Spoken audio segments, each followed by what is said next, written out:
Diane Sindall was a 21-year-old florist. Many residents of Seacombe, where she lived, knew Diane and saw her out and about with her blue van making deliveries. Diane had been engaged for about 4 years. The couple had planned to get married the following year, so Diane had been trying on dresses, looking at venues, and saving up for her big day. During the day, Diane worked at her uncle's greengrocer's just around the corner from her flat. For the past year, Diane had been earning extra money, working 3 evenings a week at a local pub, the Wellington, just outside Birkenhead in Beddington. It was to help raise extra money for the planned wedding the following year. Diane was frugal. She counted all of her change and saved as much as she could. She was very aware of how much she spent. Each morning, Diane would pop into her local pie shop and purchase a small pie for dinner. She also went to the market most days to pick up things she needed. Diane was described as a very kind, friendly and popular girl. She was also very pretty. She was slim. She had blonde hair and blue eyes. She was very attractive. She was also in a loving relationship and had many friends and acquaintances. Most people in the area knew Diane in the town and knew she drove around in her blue van. That evening, on the 1st of August, Diane was doing her usual shift at the Wellington pub. The pub was cleared and everyone had left, the pots were washed, so Diane was about to set off home. It was just a usual night and it was now 11:30 p.m. Diane told her colleagues that she might even get something to eat on her way home, possibly some fish and chips, she said. She lived about 5 miles away in Seacombe, a journey that would have taken her along the Old Chester Road. By now, 11:45, and Diane was in her blue Fiat van about to head home, only to run out of petrol on the way. She started to walk along a busy, well-lit main road. Now, 2 joiners were working late in a car accessory store at the junction where Diane had turned left into Borough Road, Birkenhead. It was now about midnight when the joiners say that they saw her blue van stop. A short time later, one of the men saw Diane get out of the van. Diane was striking. She was slim, with blonde hair, blue eyes, making her memorable to the pair. Diane's car had run out of petrol. The two did not know this, but Diane was seen to walk along Borough Road.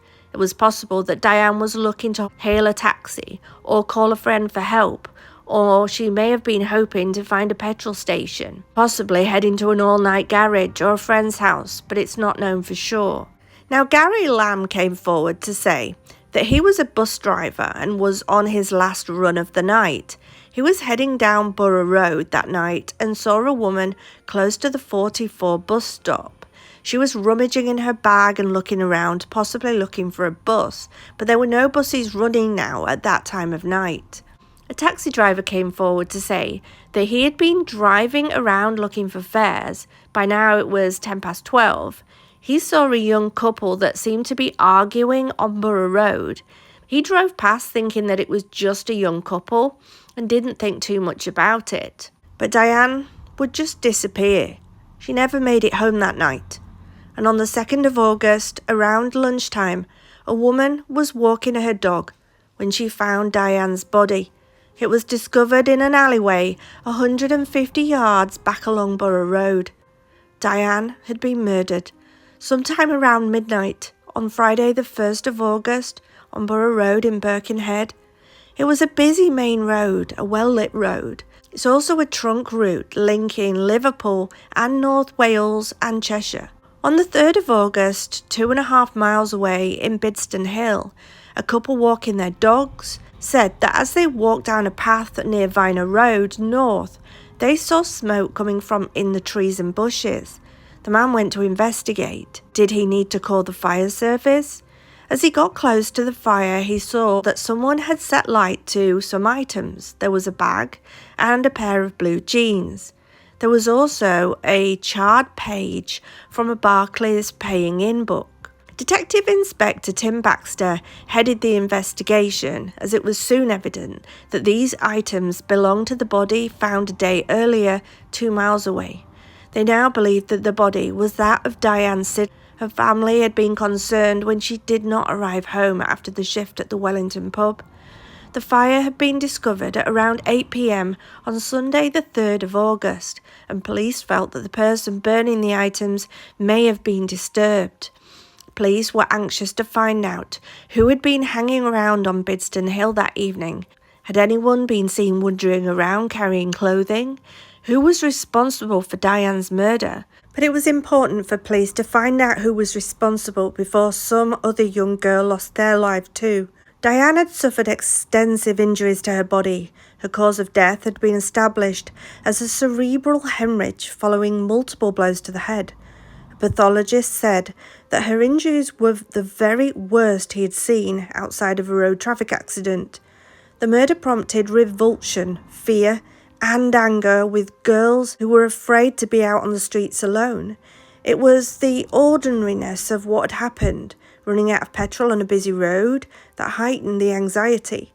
Fathers, boyfriends, brothers, and husbands all started picking up the females in their families from work and telling them not to leave premises until their ride was right outside the door. There was a real terror in the area because Diane's murder was different. It was horrific. The murder prompted the biggest manhunt in the history of Merseyside police, with officers speaking to about 3,000 people. It was said at one point that police considered interviewing every man in Birkenhead, but it would have been a task. On the 23rd of December, Peter Sullivan was arrested after apparently giving police a number of differing accounts on his movements for that night. It was alleged that he had spent the day drinking heavily in a pub only 10 minutes away from where Diane's body was later found. After losing a darts match, it was said that Peter Sullivan had went out armed with a crowbar, before that a chance encounter with Diane Sindall. Peter Sullivan was initially denied legal representation or an appropriate adult in police interviews, on the grounds that officers were concerned that sensitive information might be leaked about the investigation. Peter Sullivan apparently made a number of confessions and retractions during questioning. After he had access to a solicitor, Peter said that he made up the confessions. At his trial in 1987, the court heard evidence from dental experts that bite marks on Diane's body could be matched to Peter Sullivan's teeth. It led to the Wolfman nickname, one of a number of infamous names for a man known to be innocent. The retracted confessions, the bite marks, and circumstantial evidence about his whereabouts helped to bring a conviction, and Peter Sullivan was subsequently jailed for life with a minimum term of 16 years. But then, 38 years later, he was still a Category A prisoner. Peter Sullivan had spent 38 years behind bars for murdering 21-year-old Diane in Birkenhead, Merseyside, before he was then acquitted at the Court of Appeal.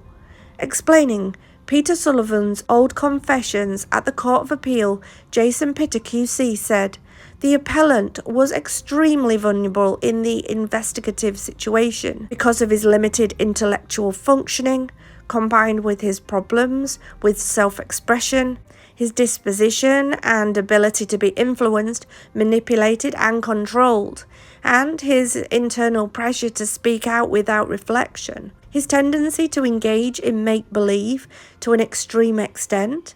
Scientists now accept that bite marks on skin cannot be reliably used as identification evidence in criminal cases. The game-changing DNA sample that secured his release was only made possible by a method that first came to use in 2015. Speaking out of the Court of Appeal, Peter Sullivan's sister, Kim Smith, said that Peter was called so many different names and that all needs to be squashed now because Peter was never anything of what he was being portrayed to be in the first place. Merseyside police promised to continue searching for Diane Sindall's real killer and called on help from the public. The police force have defended how they investigated the original investigation and highlighted that the technology to extract a DNA profile from the semen samples recovered from Diane's body was still so many years away at the time of her murder.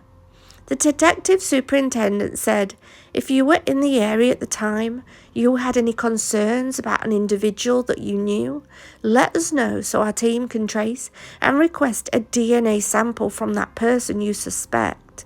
Was it a relative of yours who maybe had passed away or had emigrated to another country?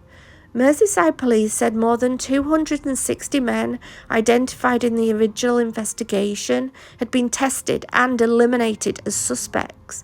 The force's head of investigations, Detective Chief Inspector Karen Jondrill, said the officers had not met with any resistance to DNA screening.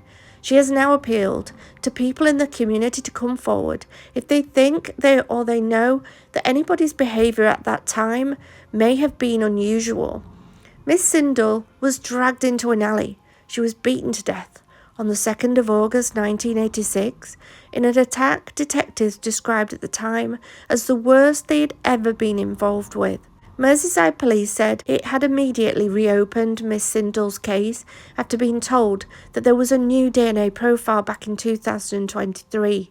Regardless of how insignificant you think the information is, let us be the judge of what fits into our investigation. Police said, our focus remains on finding justice for Diane Sindall.